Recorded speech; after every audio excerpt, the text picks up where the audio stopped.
Fala, turma! Hoje eu vou falar com vocês aqui sobre a alavancagem de alguns fundos imobiliários e o tempo, talvez, que eu vou dar a respeito de aportes sobre esses fundos imobiliários. Então, fundos que eu tenho em carteira aqui, né, desses fundos que estão aqui, dos quais eu vou falar hoje: GGR, a IBVA, a Temp, TRXF, XPML e a LZR. Tá? Esses hoje, da lista que está ali no relatório, são os fundos que têm uma alavancagem, eu diria, mais preocupante. O XPML aqui é um fundo muito grande, né? Mas vou falar dele e vou falar dos outros aqui também, tá? Então eu vou começar falando aqui do ALZR e como é que está a situação do fundo. A gente vê, esse é o último relatório do fundo de janeiro, então tem que ver a atualização agora do relatório de fevereiro, que só vai vir mais para frente, mas eu estou usando os dados, os últimos que eu tenho aqui a respeito dos fundos, tá? Então a ALZR, ele tem aqui 235 milhões disponíveis, mas ele tem uma alavancagem, obviamente, bem maior do que essa. Né? O fundo aqui, ele traz essa forma aqui de explicar as obrigações, e ela não é muito legal. Né? Eles deveriam trazer um gráfico para a gente, porque isso aqui tem que ficar fazendo sempre a conta, ver o que foi pago, o que não foi pago, e aí sempre dá mais trabalho, né? Eles poderiam já ter um gráfico como outros fundos já fazem, tá? Mas aí olhando aqui para as obrigações do fundo, veja só, a gente tem obrigações CRIs pela DASA, Coca-Cola, é, Coca-Cola e Oba Sumaré, né? E nós temos aqui a Dupont, Scala e outras obrigações aqui pela Decathlon, CDBS, Ana Rosa, Morumbi, e ainda tem outras que nem estão aqui atualizadas. Mas olhando essas obrigações que o fundo tem, ele tem aqui 478 milhões para pagar, arredondando aqui 500 milhões, né? Mas 478 milhões para pagar para um caixa lá que eu mostrei para vocês de 235. Quer dizer, é óbvio que não dá conta. Quando a gente olha para isso aqui, 19% sobre patrimônio líquido. Pô, tranquilo. Não, não é. Né? As coisas mudaram, os fundos foram alavancando de uma forma absurda. Você dizia, até 20%, sossegado. Mas as coisas estão assim, de uma forma, os gestores em 24 começaram a subir bastante a alavancagem e estão tomando muita dívida, eu acho, né? Para o cenário aí que se desenha para 25 e 26. Então, no fundo, a gente vê que, para o momento, ele tem uma situação confortável. Né? 12 meses, relatório aqui de dezembro, para janeiro, então a gente tem até início 26, só 26 milhões.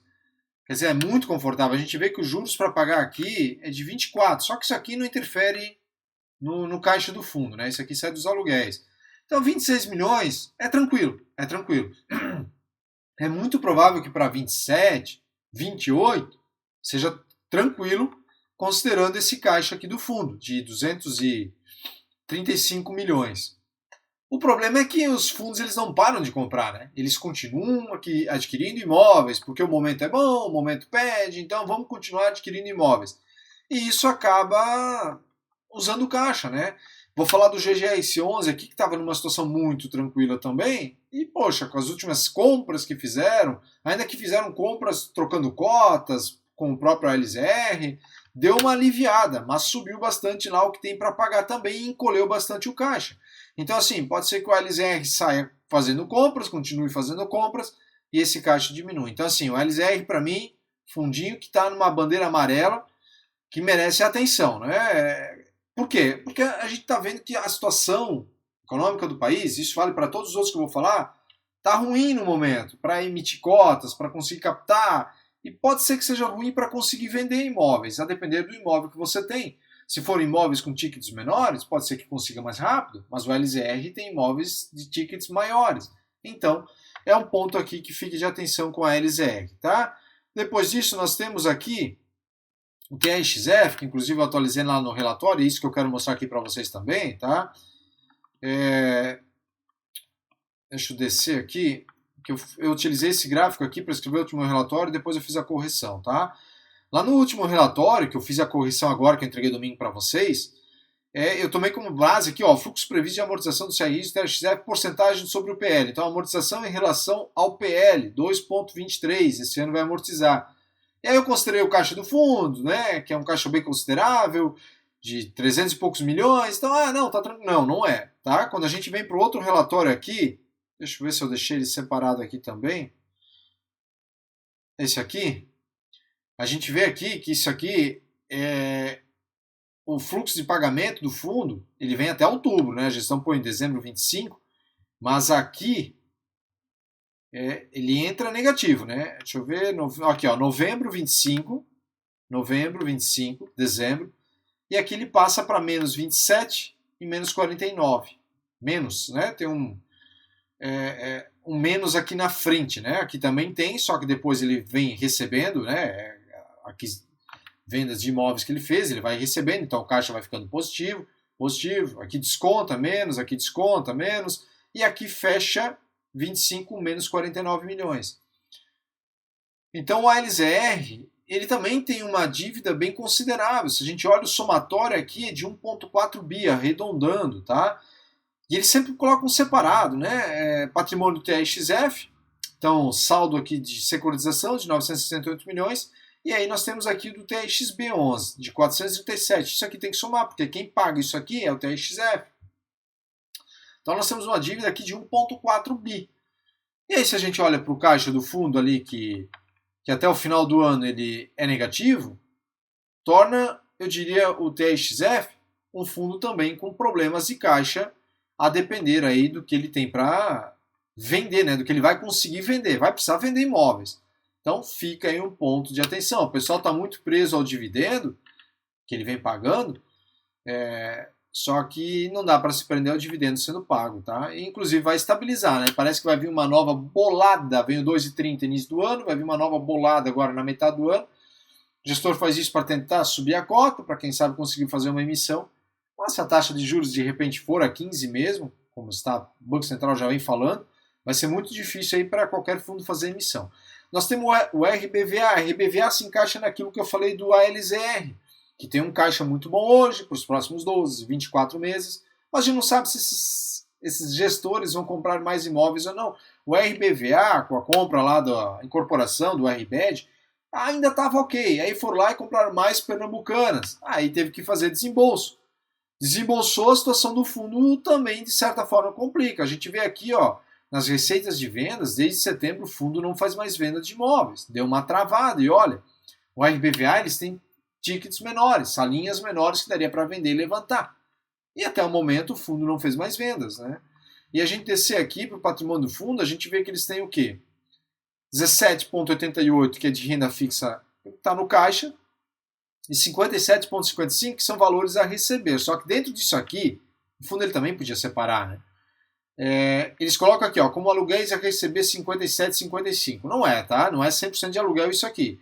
Isso aqui, nós temos 22.815.000 por venda de imóveis, tá? Eu tirei esse número aqui lá do do relatório mensal estruturado, tá? Então, esse valor disso aqui é sobre vendas. Então, parte dessas vendas, elas somam com isso aqui que o fundo vai poder utilizar. Então, são 39 milhões em caixa.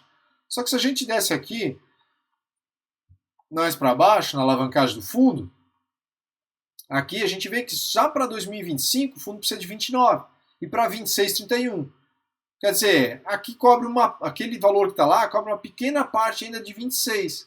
Então o fundo ele tem um respiro também para fazer vendas esse ano? Ele tem. Mas ele tem que fazer vendas. E a gente viu ali que está 4, 5 meses já sem vender imóveis, né? Então o RBVA aqui também fica com ponto de atenção, tá? Andaram comprando demais, né? Assim como o ALZR, para mim, vem fazendo muitas compras. E acabei de falar, o TRXF, né? Que também não vai ter caixa ali até o final do ano, vai precisar fazer vendas. Aí nós temos o GGX11, um outro fundo que, nossa, vinha muito bem, fazendo compras, a meu ver, boas, melhorando um pouquinho o portfólio. Tem gente que continua criticando a localização do fundo, etc, etc. Mas aí o fundo está fazendo umas compras a mais, né? A gente vê aqui, por exemplo, despesa financeira, que isso aqui é de juros, tá? Então não entra no caixa, não desconta do caixa. Olha só, era de 573, 571, passou para 1.235.000 de juros com as novas aquisições. Aquisições que diversificaram o fundo, aumentaram o fundo, o risco do fundo em relação à diversificação diminui, porque ele aumenta a diversificação, diminui a concentração de receita do fundo, ficando ali com 13, 14% máximo de concentração de receita com Americanas.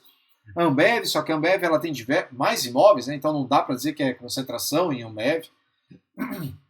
E eu anotei isso aqui, que essa receita de locação, 11.635.000, Disso aqui o fundo retém 5 e ele fica aqui com aproximadamente 584 mil para pagar.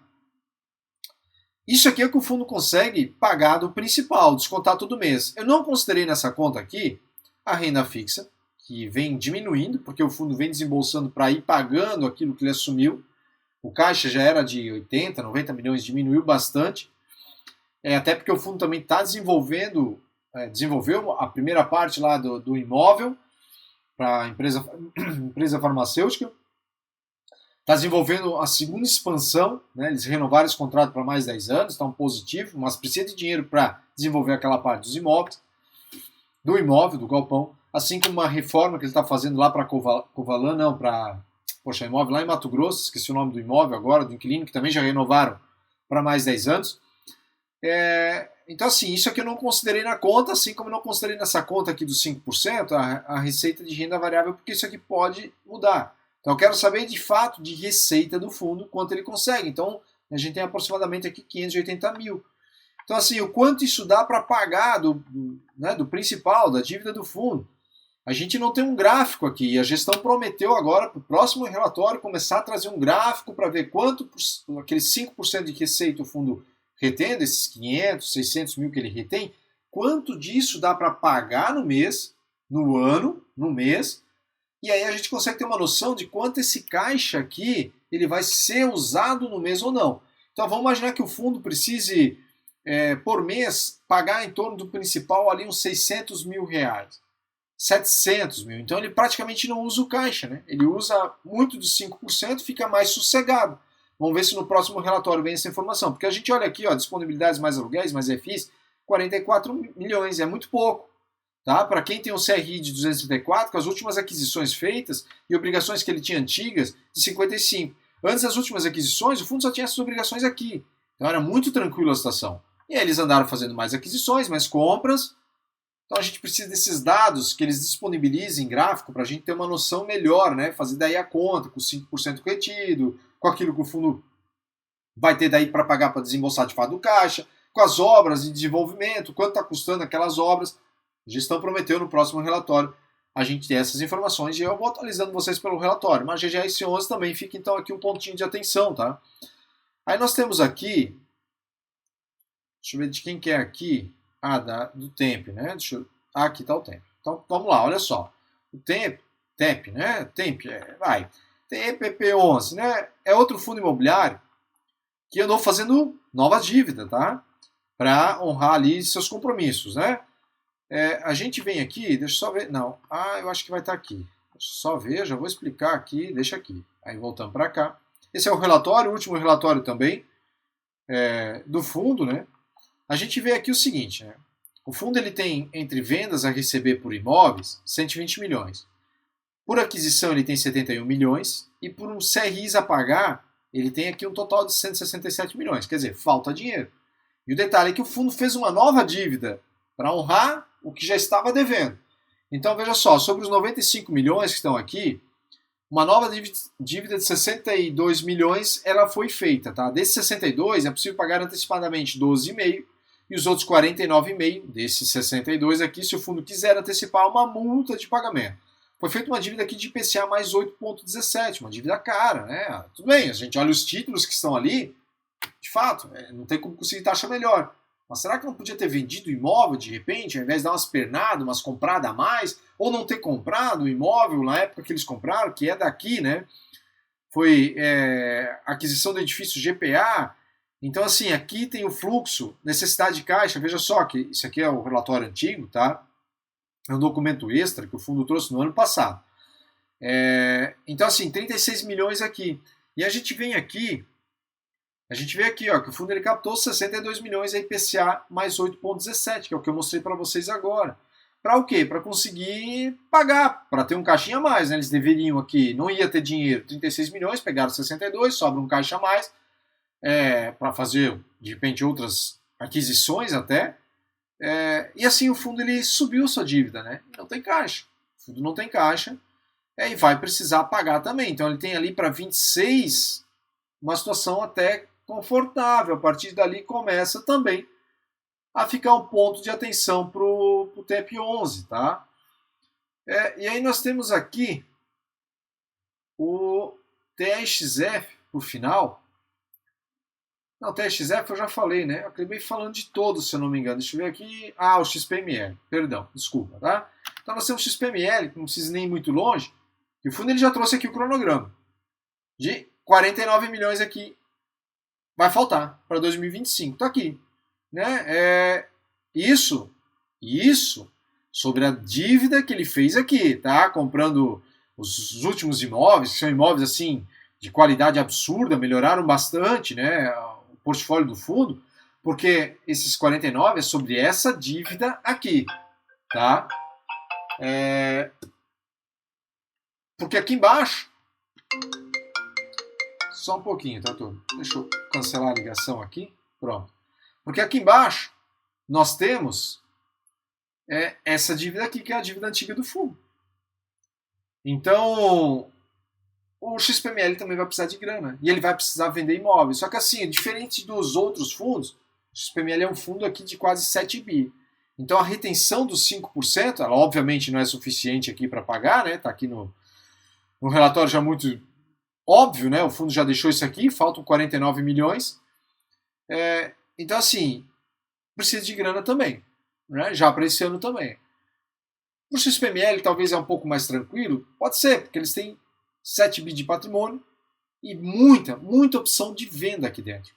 Né? Que eles podem vender inclusive para outros fundos de shopping ou então para fundos que estão para shoppings que estão fora da bolsa, né? Mas não quer dizer que não mereça aqui uma atenção, tá? Merece também uma atenção.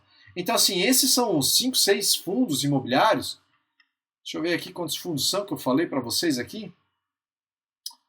Nós temos aqui 1, 2, 3, 4, 5, 6 fundos imobiliários da lista que eu faço acompanhamento, que merecem uma atenção, que merecem uns cuidados a mais, tá? Então vou, obviamente, cuidando, olhando, informando vocês no relatório e também em vídeos, como eu estou fazendo aqui, e atualizando vocês. E a gente vê como é importante observar. A gestão ativa é importante? É importante. Eu gosto, né? Só que, assim, o que estava tranquilo, de repente pode não estar tranquilo pela situação econômica do país. Né? Se as cotas estivessem tudo lá em cima, nossa, é emissão, todo mundo fazendo emissão, né? Resta saber de onde ia ter todo mundo dinheiro para conseguir pagar, né? Mas fica aí a atenção com esses fundos nesse momento. Tá? Eu estou optando, eu já falei isso para vocês no ano passado, por fundos maiores e por fundos onde a alavancagem ou está muito zerada ou muito tranquilo. Né? Então, nos últimos meses eu vim comprando o HGRU, o BTLG, que está muito tranquilo também. Quem mais que eu comprei aqui? Deixa eu dar uma olhadinha aqui. O LVBI, muito tranquilo também. Comprei o MAL 11 também no mês passado, mês de janeiro. BTLG, comprei junto o BSO também no mês passado. Então, assim, são fundos que a alavancagem está tranquila. O LVBI vai cair o rendimento. Não tem problema, não tem alavancagem lá dentro. É irrisório que tem. BSO pode cair rendimento. Não tem problema, alavancagem muito tranquila. MAL 11, né? Muita gente critica por causa dos shoppings no Rio e tal. Tá tranquilo com a alavancagem nesse momento também, né? Se não fizer novas compras, né? Já o LVBI, se fizer novas compras, não tem problema, porque ele já não tem alavancagem. BSO é a mesma coisa, inclusive BSO tem caixa ainda para receber, tá? Então eu vou mirando nesse momento nesses fundos, tá bom? Então, isso aqui é um resumo aqui dos fundos que estão um pouco mais alavancados.